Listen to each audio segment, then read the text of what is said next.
وہ پھر وضاحت کرتا ہے کہ اس نے ہمیں کیوں چنا۔ وہ فرماتا ہے واجتباكم۔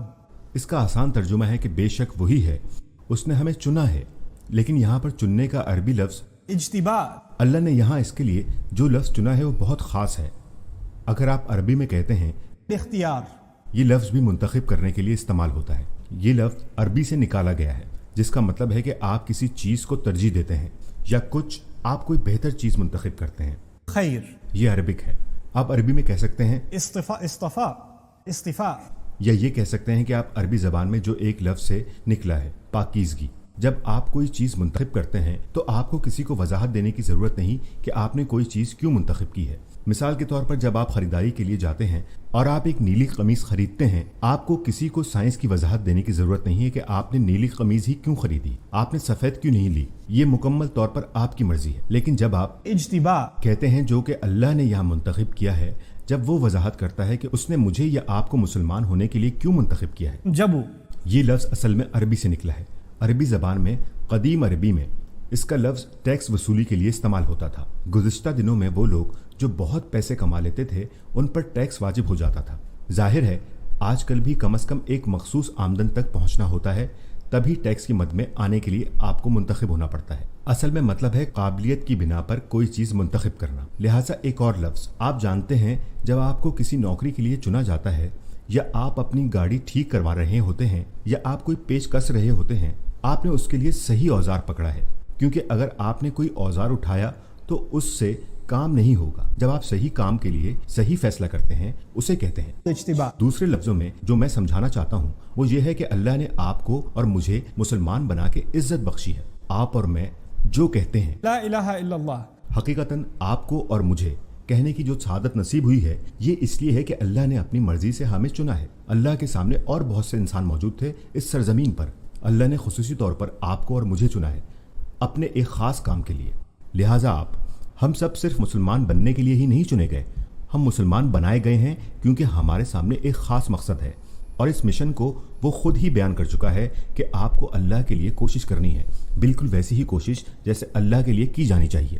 پھر وہ مزید فرماتا ہے هو اجتباكم، کہ بالآخر اب جب مجھے احساس ہو گیا ہے کہ مجھے چنا گیا ہے، میں پھر بھی سوچتا ہوں کہ یہ بہت مشکل کام ہے، میں یہ کیسے کروں گا؟ ٹھیک ہے، اللہ مجھ میں وہ دیکھتا ہے جو میں خود اپنے آپ میں نہیں دیکھ سکتا۔ میں نہیں دیکھ سکتا کہ مجھ میں ایسا کیا خاص ہے، مجھے ہی کیوں منتخب کیا گیا۔ آپ جانتے ہیں اور بہت سے بہتر لوگ ہیں، لیکن اللہ یہ بے جانتے ہیں، اور اسلام بہت مشکل ہے، جو اللہ مجھ سے چاہتا ہے وہ بہت زیادہ ہے، میں یہ نہیں کر سکتا۔ اللہ کی طرف سے اگلی آیت ہے وما جعل عليكم في الدين من حرج، اس نے تمہارے لیے دین میں کوئی مشکل نہیں رکھی، کوئی بے سکونی، کسی بھی قسم کی تنگی۔ اصل میں اللہ خود آپ سے فرماتا ہے کہ بے فکر رہو، میں اسے آسان بنا دوں گا، تم اس بارے میں فکر مت کرو۔ تم صحیح آدمی ہو اس کام کے لیے، تم صحیح عورت ہو اس کام کے لیے، تم ہی چنے گئے ہو اس وقت، اس دن، اس زمانے کے لیے۔ آپ جانتے ہیں آپ جب اپنے ارد گرد دیکھتے ہیں مسلمان میڈیا کی توجہ کا مرکز بنے ہوتے ہیں، سیاسی پاگل پن کا۔ میں بہت مرتبہ انگلینڈ جاتا ہوں، لیکن آخری مرتبہ جب میں گیا تو مجھ سے بے انتہا سوال کیے گئے، تم یہاں کیا کر رہے ہو؟ آپ جانتے ہیں مجھ سے سوال کیا گیا تم یہاں کیوں ہو؟ یہ پہلے کبھی نہیں ہوا۔ لہٰذا یہ چیزیں مسلمانوں کے لیے مشکل سے مشکل تر ہوتی جا رہی ہیں، یہ ہو رہی ہیں بہت سے طریقوں سے، لیکن اس سے کوئی فرق نہیں پڑتا۔ آپ جانتے ہیں کیا؟